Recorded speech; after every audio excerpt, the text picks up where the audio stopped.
Well, hello, this is John Yates, and I chair the technology practice at the law firm of Morris, Manning & Martin. And it's good to be here today for the MMM Tech Law and Business Report, along with my colleague, Amy Singer.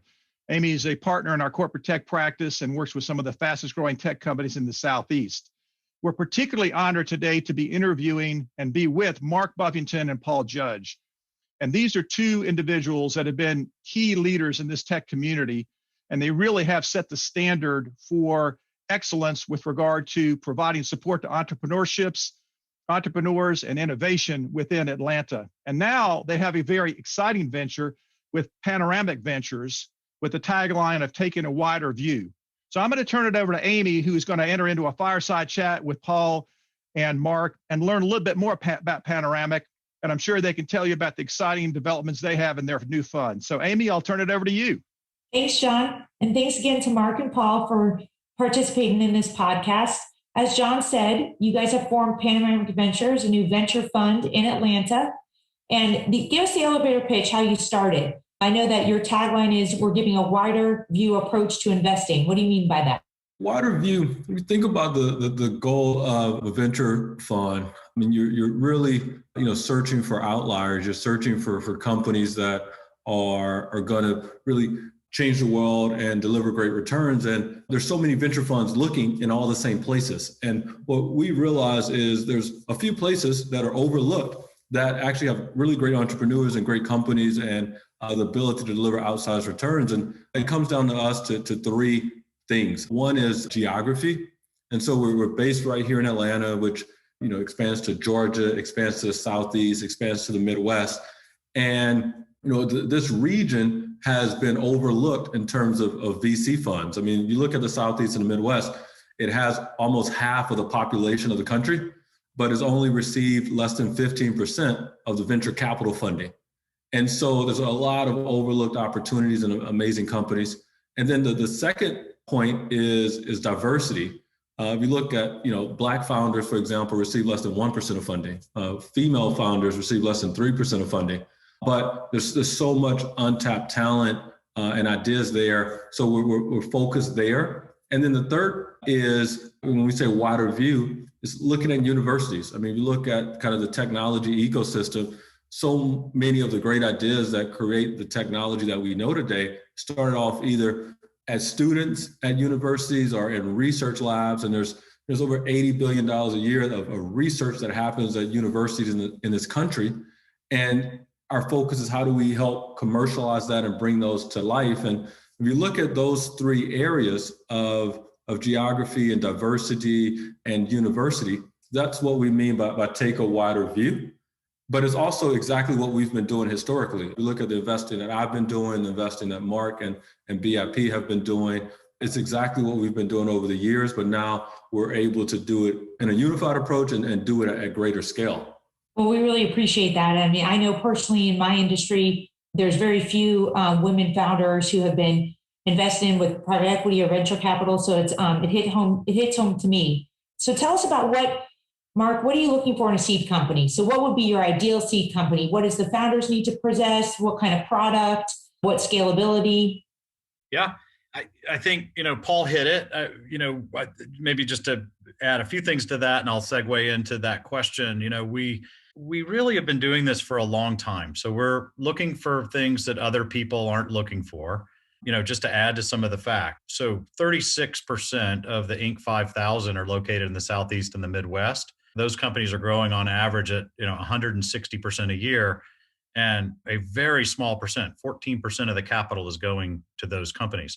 You mentioned females, and less than 3% of the venture capital goes to females, but they're 50% of the population. I mean, there's just absolutely an arbitrage and imbalance there. And so I think, in a big picture, it starts with imbalance. I mean, Paul and I both are kind of middle to lower middle classers that came out, with a lot of energy and ambition to make it. And I think both of us, through our own paths to get to where we are today, realized, gosh, there's a lot of people out there like us, great ideas, got a little bit of a chip on their shoulder, frankly. I always like that when I meet, a male, female, Black, white, Latinx founder that is like, I'm just going to frickin' make it, and I'm going to climb the wall, and I'm going to deal with all the pain that you have to deal with to build and scale a startup, so I like, on the qualitative side in a seed investment, that's the person I want, but that has to be balanced with, a real ability to listen to clients and customers. And that's pretty rare to find. I mean, you find these people that are like highly ambitious. They got a little bit of a chip on their shoulder. There are just tons of energy to work through the tough times, but they're also great listeners. And so those are the kind of the qualitative things. And I think, then the obvious things are they dealing with a really big problem? It's been our experience that to build a smaller company, I'm just making up numbers, but 5 to 10 million of ARR, it's just as hard to do that, which was relatively a smaller company, than it is to take on a really big challenge that could be $100 million company. So we demand that they're addressing a big problem with a big addressable market. We look for scenarios where the buyer is compelled to buy the product. It's just not kind of a nice to have. And then when you look at that, okay, big market, you have a product or a service that the buyer is going to tear out of your hands, and nobody else can provide a substitute, or there's not a lot of competition around. That's a great scenario for the category or the market. But then, so you say, okay, great, market opportunity, but is this company prepared to go capture it? And, that's what we're assessing. It's harder to do in those really early seed stages. So you're looking at, okay, where are the gaps? What have they done within those areas that is, really clever and shows that they're going to be good at this as you scale through time?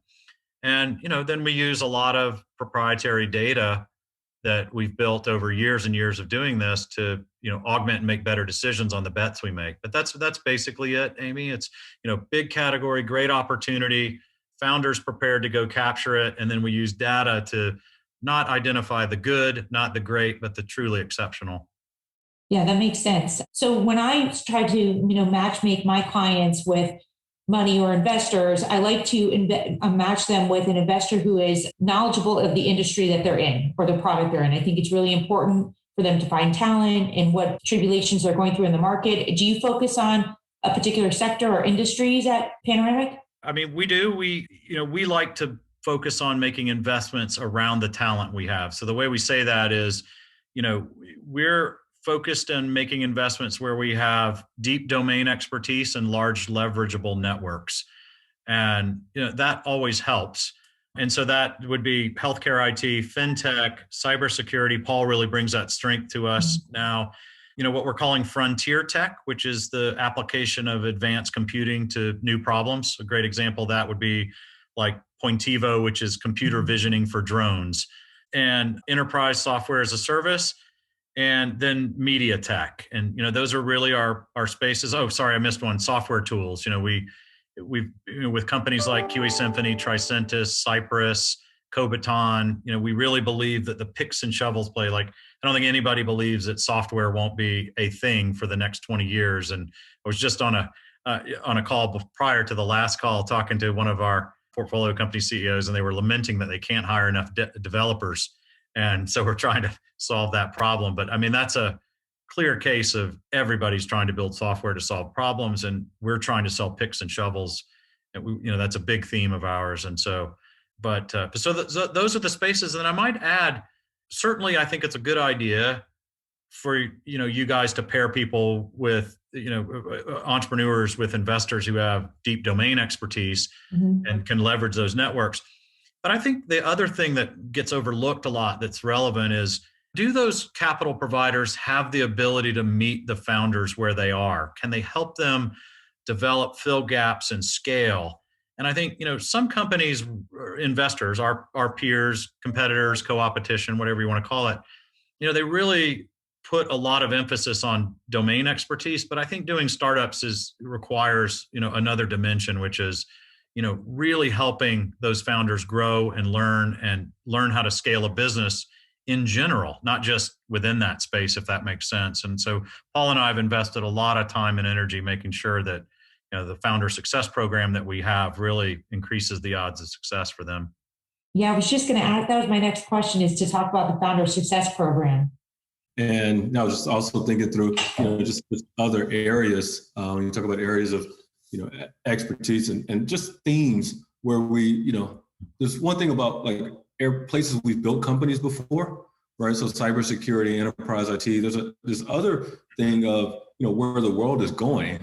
and places where companies need to be built, right? And so you look at kind of what's happening with, remote workforce right now, and what's happening with live events right now. There's a lot of companies working on, what does the next version of that look like in terms of streaming, in terms of virtual reality, what it means to do collaboration in the office when people aren't in the office, also kind of how like content and community are coming together, and like how fintech's changing. And, you look at what's happening right now with like NFTs and crypto. There's so many emerging areas where very few people have experience, right? And it's a new world. It's kind of like this joke right now you see sometimes of, you take an app like Clubhouse, and it's becoming very popular. And now all of a sudden companies are trying to hire people with Clubhouse experience, right? And so you might see a job list, like, I need someone that's a Clubhouse expert with 3 years of experience. It's like, well, it's only a year old. Been there for a year. With 3 years of experience. And so, that's part of the role too, is, not only helping companies in places where we've been before, but being able to help to kind of where the world is going moving forward, and having a view on what the world's going to look like, 10 years from now. But then to your question of how we help founders and the Founder Success Program, I think, one thing that, Mark and I absolutely have in common is, we've built companies, and, we've built some companies that have been successful. We've been part of companies that have, that have struggled, and you learn, many lessons in both sides of that. And when you're working with a new entrepreneur that is, maybe has an amazing idea, has this vision and passion and skill set, but you're able to help with the different parts of company building, from recruiting and team building, to product market fit, to sales and go to market, to how you think about partnerships and scale. And what happens is some companies experience kind of different low points in each of these, and need to optimize these at different points in their life cycle.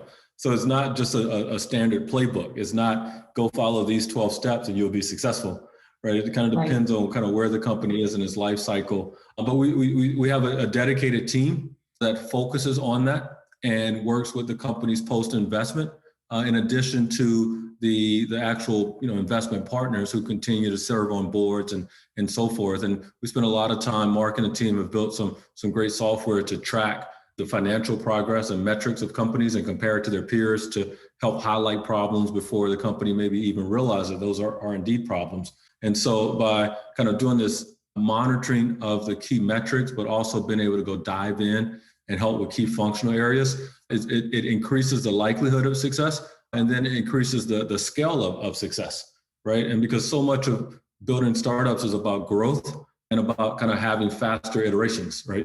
Doing what might take a month, doing it in a week. What might take a week, doing it in a day. If you can continue to shorten those timeframes, just the compounding effect of growth makes the company more successful. And that's kind of what we end up spending a lot of time on, once we're involved in a company. Yeah, that sounds good. So I like the fact that you're looking to help the founder succeed and not come in with a playbook. There's a lot of private equity firms that come in with a playbook and they want to replace management or change management, but you're really looking to have this founder get an opportunity and succeed, teach them the tools so they can have a successful startup. That's really amazing that you're doing that for the community and giving the wider view to diverse gender and race, to give them opportunities they otherwise wouldn't have. Well, I thank you guys for coming, and we're looking forward to seeing what Panoramic Ventures can do in the market. Well, thank you. And thanks for everything you guys do. Oh, our pleasure.